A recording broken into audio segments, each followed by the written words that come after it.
नमस्कार. अतिशय आनंदाची बातमी सर्वांसाठी मित्रांनो, मुंबई हायकोर्ट भरती जो क्लर्क पदाचा जो रिझल्टची तुम्ही वाट पाहत होता, तुम्ही कट ऑफची जी वाट पाहत होता, त्याचा या ठिकाणी कट ऑफ या ठिकाणी जाहीर झालेला आहे. सगळ्यात आनंदाची बातमी. म्हणून काय करायचंय, लगेच तुम्ही आता जाऊन चेक करायचंय. हा, इथं फ्रस्ट्रेट होऊ नका.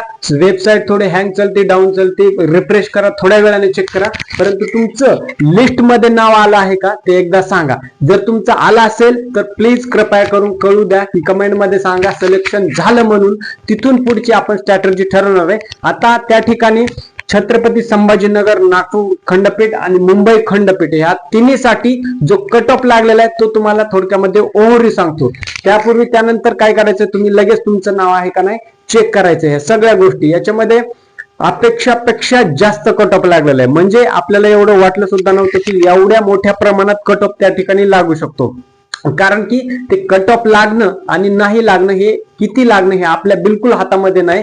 जशी कॉम्पिटिशन असेल, जशी स्पर्धा असेल, त्यानुसारच तो कट ऑफ लागेल. ठीक आहे. त्याच्यामुळे तुमचे मार्क किती होते, कोणाचं सिलेक्शन झालं, कोणाचं किती मार्क मी झालं, सगळं एकदा संपू द्या. सुरुवातीला लक्षात घ्या मित्रांनो, मुंबईसाठी जर तुम्ही पाहिलं, या ठिकाणी 67 प्लस कट ऑफ लागलेला आहे.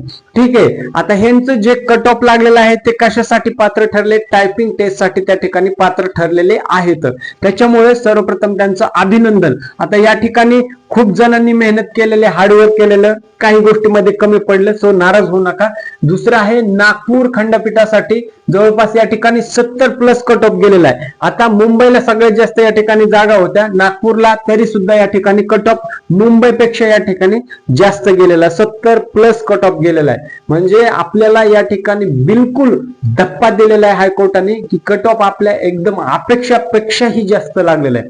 ठीक आहे. याच्यामध्ये खूप जण नाराज सुद्धा झाले, परंतु राजांनो त्याच्यामध्ये बिलकुल नाराज होण्याचं कारण नाही, कारण त्या गोष्टी आपल्या हातात नाहीत.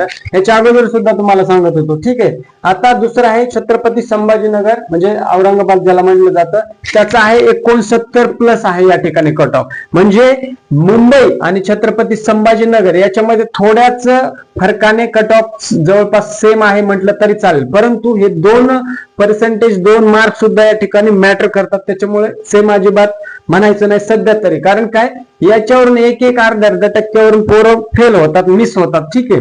आता हा ओव्हरऑल टेंटेटिव्ह झाला. तुम्हाला जर लिस्ट पाहिजे असेल तर फक्त मला सांगा कमेंट मध्ये, तुमच्यापर्यंत लिस्ट टाकून देईल मित्रांनो. ठीक आहे. आता हे जे आहेत विद्यार्थी जे की मुंबई, नागपूर आणि छत्रपती संभाजीनगर याच्यामध्ये सिलेक्टेड झालेत, परंतु हा फायनल रिझल्ट आहे का, नाही. हे फक्त कॅन्डिडेट आहेत क्लर्क पदासाठी, टायपिंग टेस्ट साठी अपिअर झालेले.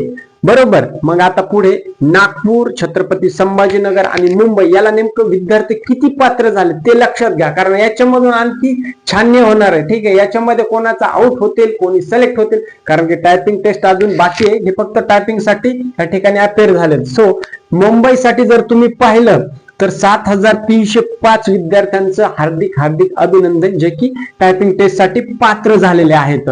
आता इथे एवढ्या जागा, म्हणजे एवढे सिलेक्ट का झालेले किंवा एवढे विद्यार्थी का घेतले, कारण मुंबईला या पदासाठी जरा जास्त जागा होत्या. ठीक आहे, बाकीच्या नागपूर आणि छत्रपती संभाजीनगर पेक्षा. त्याच्यामुळे या ठिकाणी जे सिलेक्टेड कॅन्डिडेट आहेत, जे की उमेदवार पात्र आहेत टायपिंग पदासाठी, ते 7305 एवढे घेतलेले.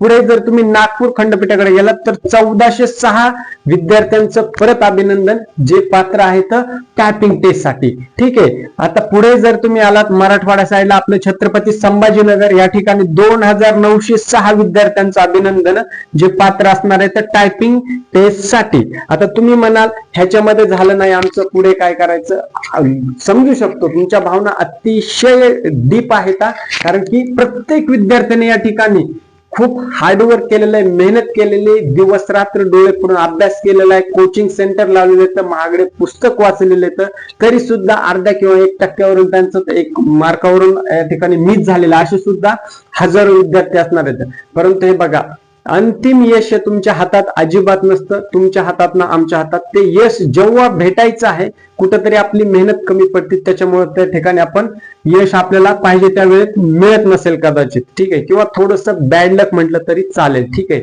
आता दोन्ही गोष्टी मॅटर करतात. ठीक आहे. पण आता पुढे या ठिकाणी या टायपिंग पदासाठी जे विद्यार्थी पात्र आहेत त्यांनी सुरुवातीला काय करायचंय, की तुमचं लिस्ट मध्ये नाव आलेलं आहे का ते चेक करायचंय. सांगायचे आलं असेल तर कॉंग्रॅच्युलेशन, जरी नसेल आलं तरी तुम्ही चेक करून घ्या.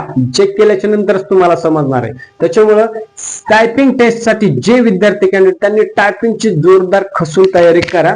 कारण ह्याच्यात जर तुम्ही या सगळ्याचं कॉम्बिनेशन करून फायनलला जर आउट झाला तर याच्यापेक्षा दुःख कुठलंच असणार नाही, मोठं दुःख हे. ठीक आहे, त्याच्यामुळे टायपिंगला आता ढिल्लं पडू नका, लूज पडू नका.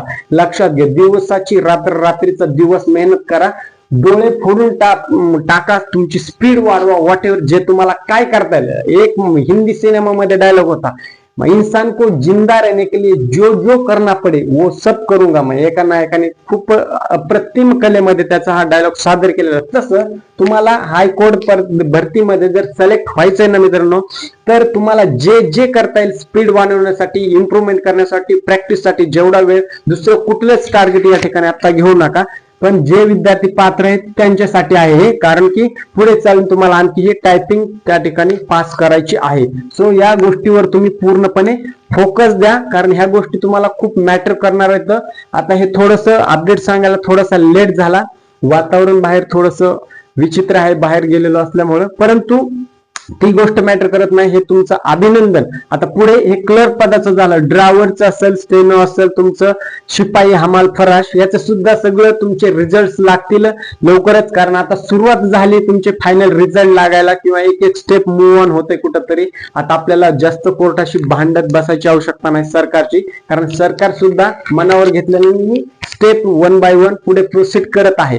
आणि दुसरी गोष्ट, टायपिंग कशी करायची किंवा किती वेळ, क्रायटेरिया कसा, प्रॅक्टिस कशी करायची, याच्यामध्ये काही डाऊट प्रश्न असतील तर नक्की कमेंट करा. तुम्हाला एक सुव्यवस्थितरित्या त्याचा फॉर्मॅट, टाइम टेबल बनवून तुमच्या DM पर्यंत पोहोचवण्याचं माझं काम राहील मित्रांनो. फक्त ह्याच्यामध्ये तुम्ही खूप जास्त मेहनत घ्या, काळजी घ्या, कारण हे तुम्हाला पुढे चालून खूप फायद्याचं ठरणार आहे. हे तुमचं अंतिम निवडीसाठी महत्वाचं स्किल टेस्ट असणार आहे. सो ज्यांचं परत एकदा झालेलं आहे त्यांचं खूप खूप अभिनंदन. आणि ज्या विद्यार्थ्यांचं झालं नाही त्यांनी अजिबात खचून न जाता दुसऱ्या प्लॅन बी जो रेडी आहे त्याच्यावर नक्कीच तयारी करा. यश तुमचं सुद्धा नक्कीच वाट पाहत आहे. Success is waiting for you. So हार मानायची नाही, काळजी घ्या. भेटूया नवीन अपडेट सोबत. तोपर्यंत जय हिंद आणि राम राम.